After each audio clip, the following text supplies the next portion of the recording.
Hi friends, welcome to my channel. ఈరోజు మనం మహాభారతంలోని అసాధారణ యోధుడు అభిమన్యుడు గురించి మాట్లాడుకోబోతున్నాం. అర్జునుడు సుభద్రాల కుమారుడైన అభిమన్యుడు చిన్న వయసులోని అసమానమైన శక్తిని ఎలా సంపాదించాడు?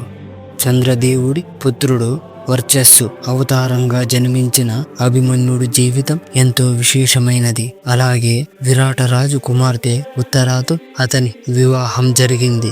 మహాభారతంలో అభిమన్యుడి పేరు ఎందుకంత గొప్పగా చెప్పబడుతుందో ఈ వీడియోలో వివరంగా తెలుసుకుందాం. ఈ వీడియో చాలా ఆసక్తికరంగా ఉండబోతుంది కాబట్టి చివరి వరకు చూడండి. నచ్చితే లైక్ చేసి మా ఛానల్ను తప్పకుండా సబ్స్క్రైబ్ చేసుకోండి. అభిమన్యుడు ద్వాపర యుగంలో జన్మించిన అత్యంత ప్రత్యేకమైన యోధుల్లో ఒకడు. తన బాల్యాన్ని ద్వారక నగరంలో తన మేనమామ శ్రీకృష్ణుడు సంరక్షణలో గడిపాడు. అక్కడే ఆయుధ విద్యల్లో నైపుణ్యాన్ని పెంపొందించుకొని ప్రావీణ్యం సంపాదించాడు. శ్రీకృష్ణుడు తన తండ్రి అర్జునుడు మరియు బలరాముడు వంటి మహాయోధుల వద్ద శిక్షణ పొందిన అభిమన్యుడు చిన్న వయసులోనే గొప్ప యోధుడిగా ఎదిగాడు.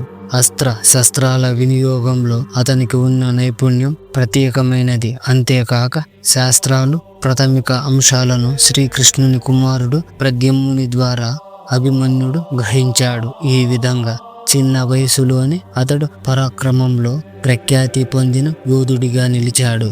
తర్వాత అర్జునుడు తన కుమారుడు అభిమన్యునికి విలువిద్యలో విశేషమైన శిక్షణ ఇచ్చాడు.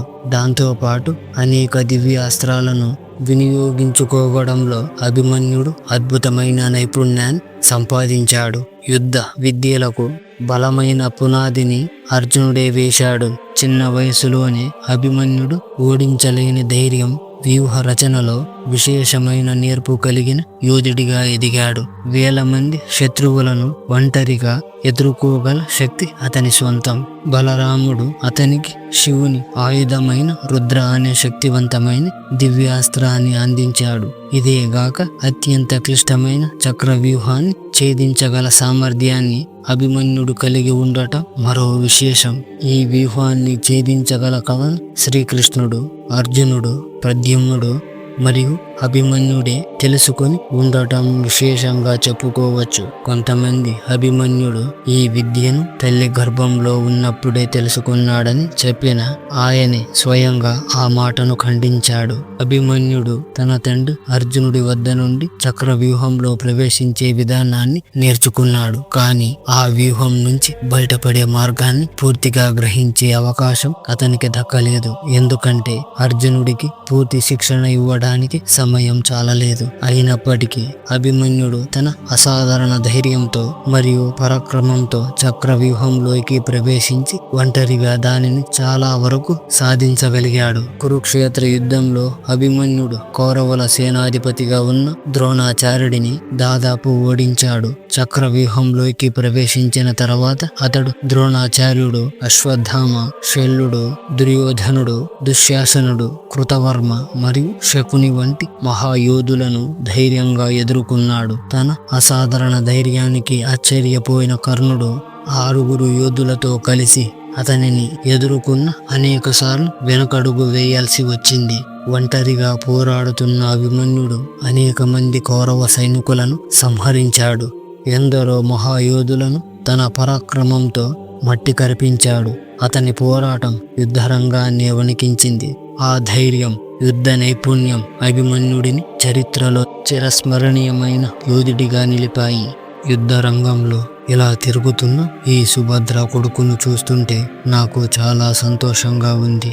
కోపంతో మండిపోతున్న గొప్ప యోధులు కూడా అతనిలో చిన్న బలహీనతను కూడా పట్టుకోలేకపోతున్నారు.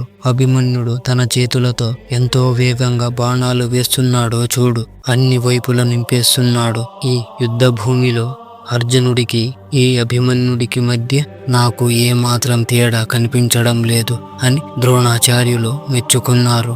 అప్పుడు కర్ణుడు అభిమన్యుడి బాణాల దెబ్బకు నెమ్మదిగా ద్రోణుడితో ఇలా అన్నాడు, నిజమే ఆచార్య, అభిమన్యుడి బాణాలు నన్ను చాలా బాధ పెడుతున్నాయి. అయినా యుద్ధరంగంలో నిలబడి పోరాడటం క్షత్రియుడి ధర్మం. కాబట్టి నేను ఇక్కడ నిలబడి పోరాడుతున్నాను. దానికి ద్రోణుడు బదులిస్తూ ఇలా అన్నాడు, అభిమన్యుడు కవచం చాలా గట్టిది. వాడి తండ్రి అర్జునుడికి నేను కవచం ఎలా వేసుకోవాలో నేర్పించాను. ఈ వీరుడు కూడా ఆ విద్యలో బాగా ఆరితేరాడు. కానీ వాడు ఒకే ధ్యాసతో బాణాలు వేస్తున్నప్పుడు వాడి ధనస్సును కత్తిరించడం వీలవుతుంది. అలాగే అతని గుర్రాలను కూడా చంపేయగలవు. నీకు సాధ్యమైతే వెంటనే అదే పని చెయ్యి. అభిమన్యుడిని యుద్ధ రంగం నుంచి వెనక్కి తగ్గించేలా చేసి ఆ తర్వాత అందరూ కలిసి ఒకేసారి అతని మీద దాడి చేద్దాం. వాడి చేతుల్లో ధనస్సు ఉన్నంత వరకు దేవతలు కూడా అతన్ని గెలవలేరు. కాబట్టి అతనిని ఓడించాలనుకుంటే ముందు అతని రథాన్ని ధ్వంసం చేయి, ధనస్సును నాశనం చేయి అని ద్రోణాచార్యులు గట్టిగా కర్ణుడిని ఆదేశించాడు. దానికి ప్రతిస్పందనగా వెంటనే కర్ణుడు అభిమన్యుడు ధనస్సును కత్తిరించాడు. కృతవర్మ అతని గుర్రాలను వధించాడు. కృపాచార్యుడు రథసారథిని చంపేశాడు. ఈ విధంగా రథం లేని స్థితిలో అభిమన్యుడు ఒంటరిగా శత్రువు మధ్య నిలిచిపోయాడు. 6 మహాయోధులు కలిసి ద్రోణుడు, కర్ణుడు, కృపాచార్యుడు, అశ్వత్థామ, కృతవర్మ, దుర్యోధనుడు ఒక్కసారిగా అతని మీద పడ్డారు. అయినా అభిమన్యుడు కత్తిడాలు పట్టుకొని ధైర్యంగా ప్రతిఘటించాడు. కానీ వారు దుర్మార్గంగా అతని ఆయుధాలను కూడా నాశనం చేశారు. అయినా ఏమాత్రం వెనకడుగు వేయకుండా అభిమన్యుడు రథం యొక్క చక్రాన్ని ఆయుధంగా మార్చుకొని గట్టిగా అరుస్తూ వారిని ఎదుర్కొంటూ పోరాడసాగాడు.